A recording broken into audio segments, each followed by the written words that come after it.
Hello दोस्तों, नमस्कार। SMKC channel में मैं आप सभी लोगों का दिल से बहुत बहुत स्वागत करता हूं।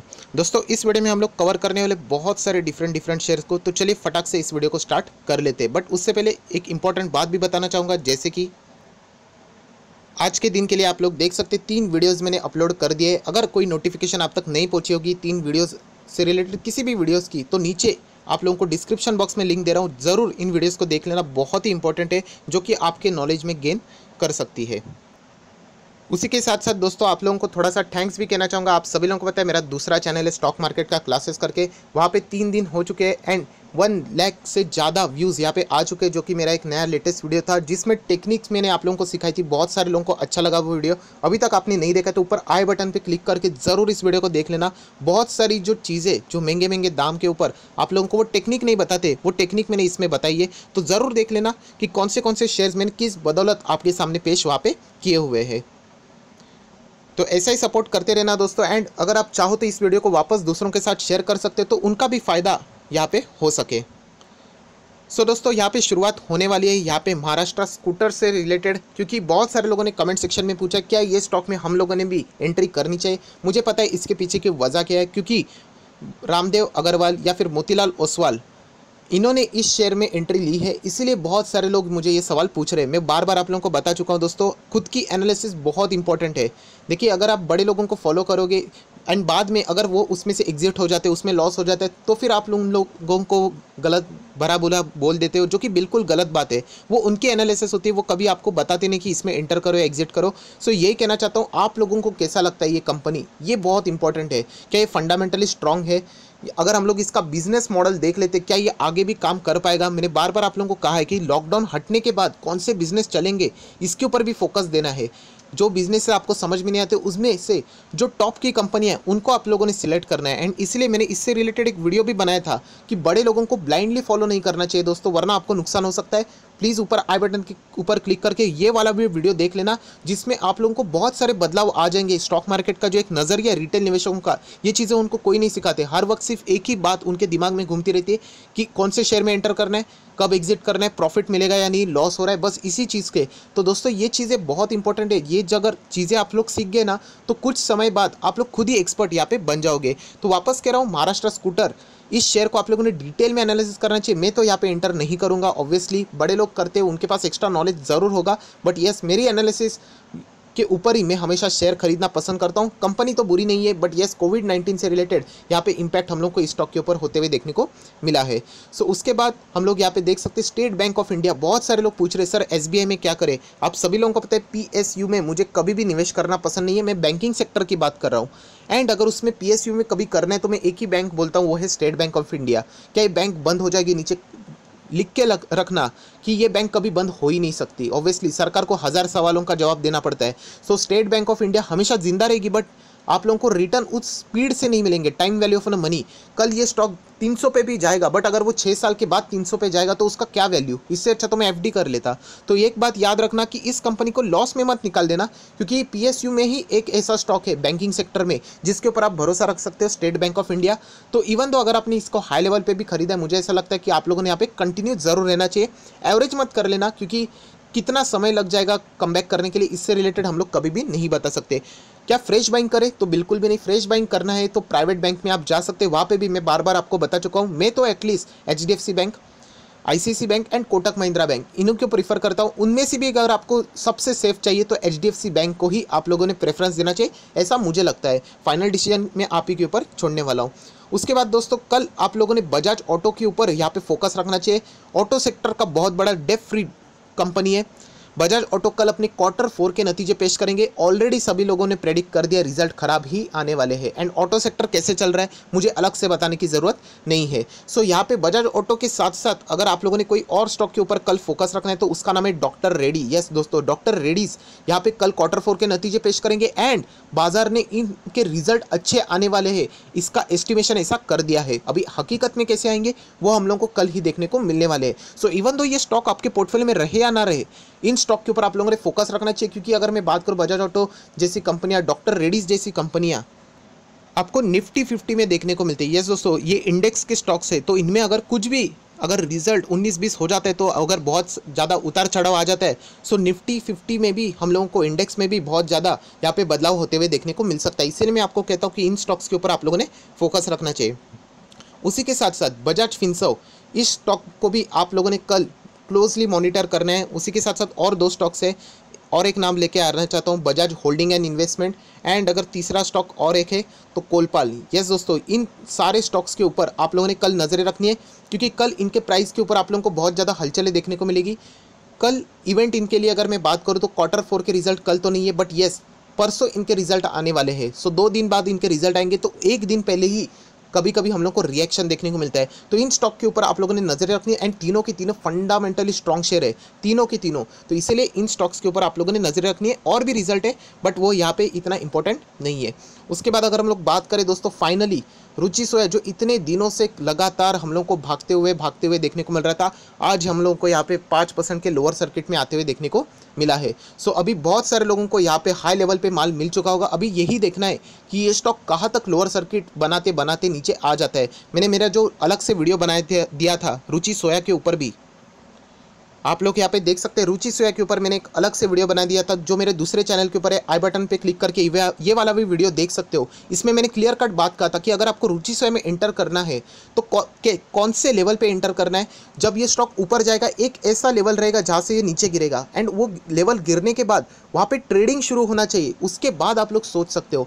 इस लेवल पे खरीदना मुझे ऐसा लग रहा है कि तुक्का हो सकता है। अगर आप चाहते हो तो ये अपने रिस्क के ऊपर ले सकते हो। मैं वापस कह रहा हूँ, तुक्के से सक्सेस मिलना कोई बड़ी बात नहीं होती है, तो फिर उसके बाद आपके दिमाग में एक गलत फहमियाँ बैठ जाएगी। तो इसीलिए कह रहा हूँ, इस वीडियो में मैंने बताया कि अगर आपको रुचि सोया में एंटर करना है तो कौन से लेवल पे करना है। एंड बहुत सारे लोगों को ये लग रहा है कि रुचि सोया ने बहुत सारे लोगों को मल्टी बैगर रिटर्न कमा के दिए। तो इस वीडियो को देखने के बाद आपकी गलत फहमियाँ भी दूर हो जाएगी, क्योंकि कमेंट सेक्शन में लोगों ने अपना एक्सपीरियंस बताया कि कैसे उनके शेयर्स यहाँ पे कम कर दिए गए हैं। सो जो लोग पूछ रहे थे क्या रुचि सोया को हम लोग यहाँ पे परचेस कर सकते हैं क्योंकि लोअर सर्किट लग चुका है, तो मैं तो यहाँ पे अभी भी फिलहाल एंटर नहीं करूँगा।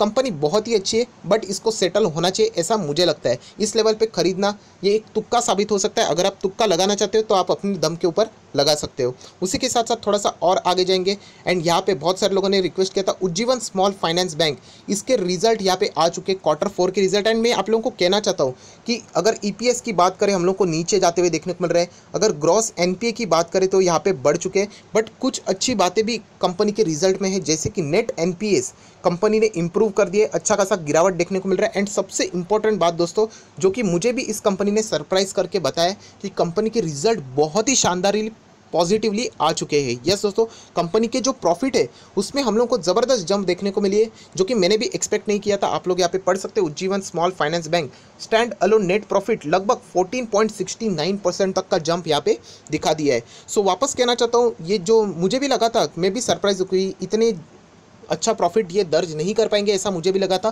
बट यस मैं यहाँ पे गलत साबित हो चुका हूँ। बहुत ही अच्छा खासा रिजल्ट इन्होंने पेश कर दिया है, बट वापस कह रहा हूँ जोश में नहीं आना है।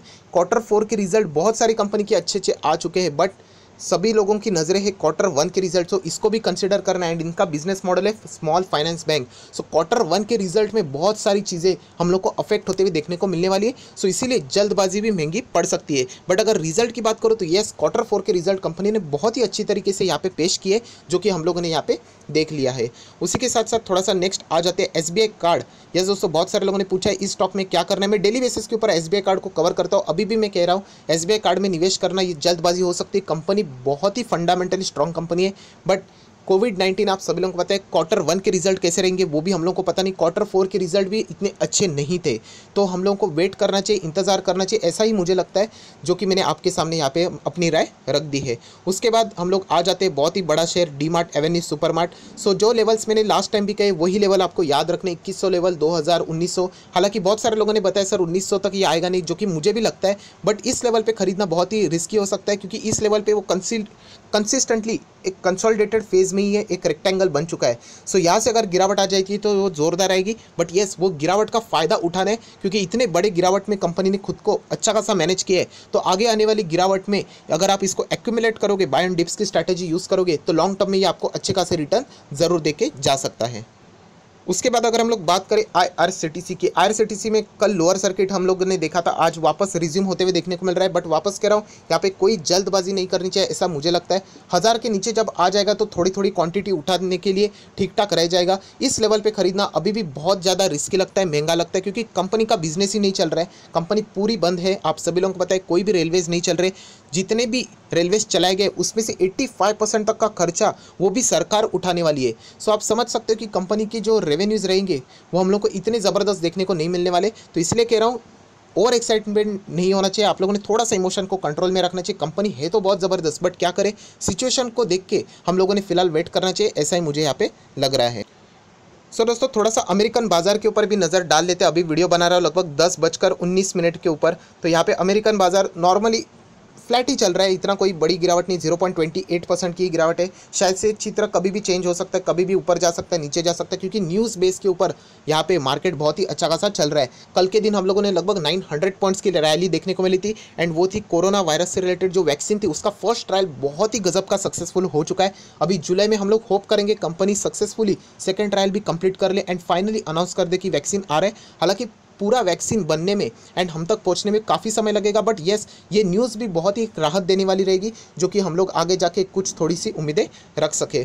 उसके बाद बहुत सारे लोग इस स्टॉक को लेके भी मुझे सवाल पूछे जा रहे सर अलोक इंडस्ट्री इस स्टॉक में क्या करें, 12 रुपये पे अभी ये जा चुका है। वापस कह रहा हूँ, यहाँ पे ये सब पेनी स्टॉक है दोस्तों, यहाँ पे पैसा लगाना बहुत ज़्यादा रिस्की हो सकता है, तो इसीलिए ऐसे स्टॉक को अवॉइड करना ही ठीक रहेगा। एंड ऐसे स्टॉक में अगर आपको पैसा लगाने में, बार बार बता चुका हूँ, 100 रुपया 200 रुपया आप लगा सकते हो। सेम चीज़ मैंने इस स्टॉक के लिए भी आपको कही थी, जिसका नाम है ट्राइडेंट लिमिटेड। सेम चीज़ कहूँगा, अगर इस स्टॉक में अगर आपको पैसा लगाना है 100 रुपया 200 रुपये, सीखने वाले स्टॉक्स है, जिससे आप लोगों को हकीकत पता चलेगी कि 1 साल के बाद कितने मल्टीबैगर रिटर्न बनेंगे। क्योंकि मुझे भी ऐसा लगता था कि 4 रुपये का शेयर आगे जाके 1000 तक जाएगा, बट बाद में समझ में आता है कि जो शेयर उस लेवल पे था उसी लेवल पे रह रहा है। सो ये सारी बातें आप लोगों को सीखने के लिए बहुत ही काम में आ सकती है। उसके बाद यूपीएल, इस स्टॉक से रिलेटेड बहुत सारे लोगों ने सवाल पूछा है, एंड सवाल में ही उन्होंने जवाब दे दिया है कि वो क्यों गलत यहाँ पे थोड़ी सी सोच रख रहे। थोड़ा सा बुरा मत मानना, बट अगर ये सच्चाई अगर आप खुले दिल से एक्सेप्ट करोगे तो इसके रिजल्ट आप ही को गजब के मिल जाएंगे। बहुत सारे लोगों ने इसीलिए सवाल पूछा है, सर यूपीएल में 10% की गिरावट है, क्या उसको उठाया जाए? तो मैंने सवाल इसीलिए पूछा उनको कि यूपीएल करती क्या है, इसका मैनेजमेंट क्या काम करता है, एक दो मुझे डायरेक्टर मतलब टॉप लेवल के मैनेजरियल जो पर्सन है उनके नाम बता दीजिए। तो एक भी आंसर मुझे अभी तक रिप्लाई में नहीं मिला है। तो यही बात है दोस्तों कि रिटेल निवेशक इसीलिए अनसक्सेसफुल होते हैं कि शेयर गिर गया तो बस खरीद लो। ऐसी स्ट्रैटेजी नहीं है दोस्तों कि शेयर गिर गया इसलिए एंटर कर लो। थोड़ी सी चीज़ें आप लोगों ने समझनी चाहिए। तो आप लोग नीचे भी पढ़ सकते कि यूपीएल में प्रॉब्लम क्या है। तो fertilizer stocks under the pressure on a government draft the order to ban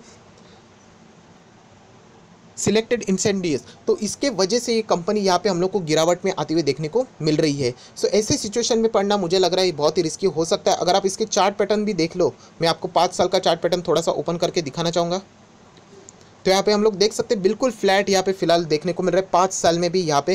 तो ये एक बात हम लोग कह सकते हैं कि यहाँ पे निवेश करना थोड़ा सा रिस्की हो सकता है, इसलिए मैं तो यूपीएल में निवेश नहीं करूँगा। आप चाहो तो यहाँ पे कर सकते हो, जो कि आप लोगों का पूरा हक बनता है। उसके बाद यूनाइटेड स्पिरिट, यस दोस्तों, और एक डी लिस्टिंग की न्यूज़ सामने आ चुकी है। वेदांता ने अभी कहा था कि वो डी लिस्ट करवाना चाहती है, प्रोसेसिंग जारी है। सो यूनाइटेड स्पिरिट भी अगर आप लोग यहाँ पे नीचे पढ़ सकते हो, Diageo to delist a united spirit. So united spirit को भी यहाँ पे डीलिस्ट करने की मतलब एक ही बात है दोस्तों कि यहाँ पे माइनॉरिटी जो शेयर्स है, प्लान देखिए, Diego might be delist unlist delist the United spirit by buying out a minority share holder. Minority share holder मतलब जो जिनके पास बहुत ही कम शेयर्स होते हैं उनको ही माइनॉरिटी शेयर होल्डर बोले जाते हैं। या फिर आप ऐसा भी बोल दोगे तो गलत नहीं रहेगा, अदर देन प्रमोटर्स, क्योंकि प्रमोटर्स के पास बहुत ज़्यादा क्वांटिटी होती है तो उनके वो शेयर्स खरीदना चाहते हैं एंड पूरी होल्डिंग अपने पास रखवाना चाहते हैं। सो यूनाइटेड स्पिरिट से रिलेटेड भी ये न्यूज़ सामने आ चुकी है। थोड़ा सा हम लोग और आगे जाए तो इस स्टॉक से रिलेटेड भी बहुत सारे कमेंट्स आ चुके हैं, लगभग 70 से 80 कमेंट। सुज़लॉन एनर्जी में क्या किया जाए? दोस्तों कंप्लीटली पेनी स्टॉक है।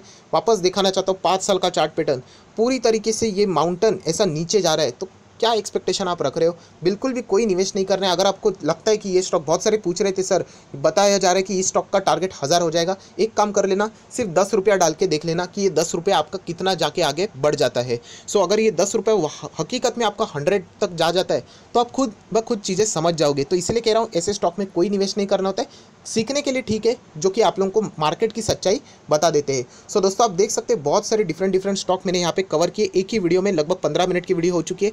सो आई होप, आशा करता हूँ दोस्तों ये मेरे एफर्ट्स अच्छे लगे होंगे। वीडियो अच्छा लगा तो लाइक करना मत भूलना एंड दोस्तों के साथ शेयर करना भी बिल्कुल मत भूलना। So that's it, thank you very much दोस्तों, we will be meeting on next video. तब तक के लिए बाय बाय।